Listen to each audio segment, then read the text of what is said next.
Sur la vaste majorité des réseaux crypto existants, les utilisateurs doivent payer des frais pour publier leurs transactions.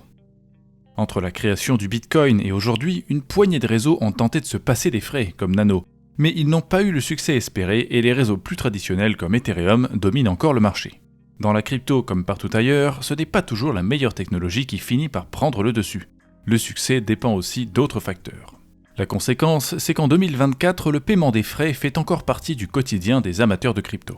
C'est une chose qu'on a même presque tendance à oublier la plupart du temps, simplement parce qu'elle est inévitable. C'est juste un clic de plus sur notre portefeuille quand on envoie une transaction.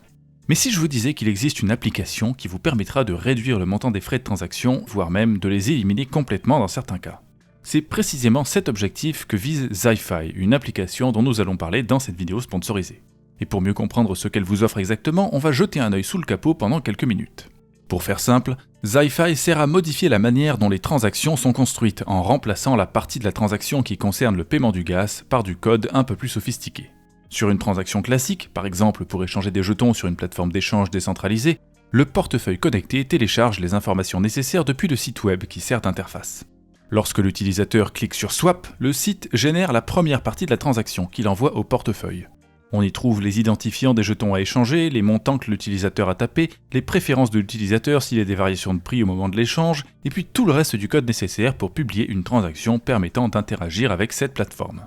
Ensuite, le portefeuille calcule automatiquement combien ça coûte en puissance de calcul de traiter cette transaction, c'est-à-dire quelle quantité de gaz est consommée.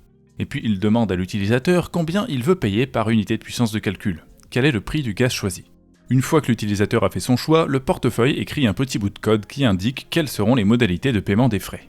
C'est quelque chose de très basique et qui est plus ou moins toujours pareil. D'une transaction à l'autre, il n'y a que les nombres associés au prix et à la quantité de gaz qui changent.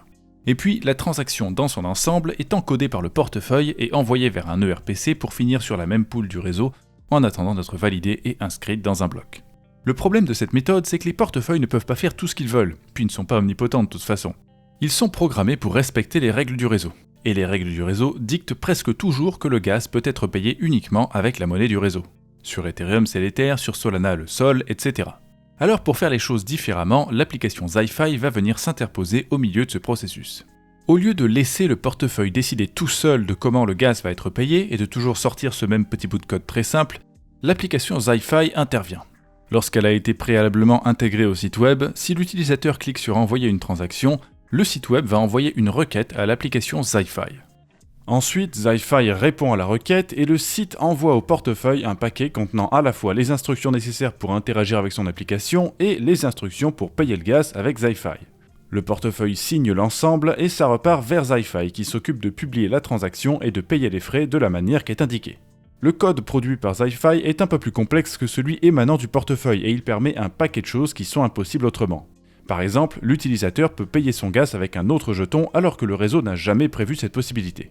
Et puis une autre chose qu'on peut faire avec Zify, c'est de sponsoriser les utilisateurs de certaines applications. Si par exemple une nouvelle plateforme d'échange décentralisée souhaite attirer les traders, elle peut décider de payer tous les frais de gaz de ses clients en utilisant Zify. En plus, ce genre de système peut même être attaché à un jeton. Dans le futur, on pourra peut-être voir des abonnements annuels de paiement du gaz sous la forme de NFT par exemple. Vous payez une somme fixe à un fournisseur de services qui vous envoie un NFT et le NFT fonctionne avec Zify pour garantir le paiement de tous vos frais de gaz sur les applications partenaires pendant 1 an. Comme ça, le coût global de vos transactions diminue et c'est au fournisseur de services de se débrouiller pour acheter la monnaie du réseau quand elle coûte moins cher. Donc vous voyez, il y a plein d'opportunités de créer des systèmes plus agréables à utiliser, ce qui est très important pour attirer plus d'utilisateurs vers la crypto. Le seul inconvénient de ce système, et ça ne sera pas particulièrement surprenant, c'est qu'il n'est pas compatible avec toutes les chaînes. Si c'était le cas, vous auriez déjà utilisé ce genre de système depuis longtemps. En effet, pour remplacer ce bout de code de paiement du gaz par quelque chose de plus complexe, Zify fait usage d'une fonctionnalité bien particulière, l'abstraction de compte native. Pour comprendre de quoi il s'agit, il faut se pencher sur le fonctionnement de portefeuilles crypto sur les réseaux comme Ethereum. Là, il y a 2 types de comptes, les comptes détenus en externe et les comptes de contrats intelligents. Les comptes détenus en externe, ce sont les portefeuilles standards, ceux que tout le monde utilise pour stocker leur crypto sur un ledger ou pour se connecter à des applications de finance décentralisées. Ils sont contrôlés avec une clé privée, ils peuvent envoyer des transactions comme ils le souhaitent, mais ils ne sont pas programmables. Et les contrats intelligents, c'est l'inverse. Ils n'ont pas de clé privée puisque c'est le code du contrat qui décide de comment ils sont contrôlés, ils ne peuvent pas envoyer des transactions n'importe comment, et ils sont programmables. L'inconvénient de ce modèle, c'est qu'il y a plein de choses qui sont agaçantes pour les utilisateurs parce qu'on ne peut pas programmer un compte détenu en externe pour faire certaines choses automatiquement.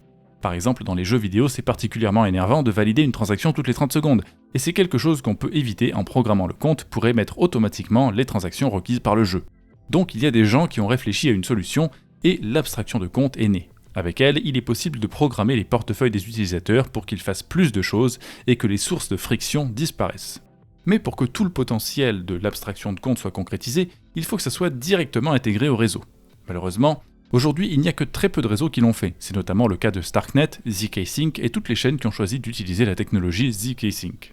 Ethereum a tenté une solution intermédiaire avec la mise à jour ERC4337, mais ça n'est pas tout à fait pareil, c'est plutôt une surcouche qui permet d'avoir des résultats similaires, au lieu d'une modification en profondeur d'Ethereum. De ce fait, ZiFi n'est actuellement compatible qu'avec les chaînes faisant partie de la famille zkSync. Pour l'instant, il faudra se servir de ces chaînes-là pour en profiter. Cela dit, ils ont quand même déjà plus d'une trentaine de partenaires différents. Des places de marché NFT, des collections NFT, des applications de finances décentralisées comme PancakeSwap, et même des jeux vidéo. L'application est déployée sur 3 chaînes et a traité plus d'1,5 million de transactions. Alors si le concept vous intéresse, la première chose à faire sera évidemment de se diriger vers l'un des partenaires de ZiFi comme PancakeSwap pour tester les transactions sans frais de gaz. La prochaine fois que vous avez un échange à faire sur zkSync, pensez-y et testez, ça ne vous coûtera rien du tout. Et si vous en êtes satisfait, la deuxième chose à faire sera d'aller voir la vente de jetons en cours. Parce que ZiFi a son propre jeton et jusqu'au 29 octobre, vous pourrez en acheter sur 3 chaînes différentes: Ethereum, BNB Chain et zkSync. Le jeton a plusieurs utilités. D'abord, vous pouvez payer les frais de gaz avec sur ZiFi, et avec lui, vous bénéficiez d'une réduction de 20% sur tous les frais de gaz payés en utilisant l'application ZiFi, évidemment. Ce qui veut dire que si vous voulez bénéficier de cette réduction, il faudra détenir des jetons sur zkSync, pas sur Ethereum ou BNB Chain. En tout cas, deuxième fonction, vous pouvez le staker et obtenir des points de staking, dont l'utilité n'est pas encore connue. Enfin, dernière fonction, pendant qu'il est staké et qu'il produit ses points, vous pourrez utiliser le jeton que vous allez obtenir en échange, le STZFI, pour participer à la gouvernance du protocole. Évidemment, c'est surtout les 20% de réduction qui sont intéressants. Mais même si vous n'avez pas de quoi investir ou que vous n'avez tout simplement pas envie d'investir, c'est pas grave, de toute façon, il n'y a pas besoin du jeton pour bénéficier des avantages de ZiFi. Les programmes de financement des transactions de leurs partenaires sont souvent applicables aux utilisateurs qui n'ont pas de jetons ZiFi, comme c'est le cas sur PancakeSwap. Alors, on va vous laisser tous les liens utiles dans la description de la vidéo, et comme toujours, si vous avez des questions, n'hésitez pas à les poster en commentaire, on y répondra dès que possible. Sur ce, bonne chance avec vos investissements, quels qu'ils soient, et à bientôt sur la chaîne YouTube du Journal du Coin.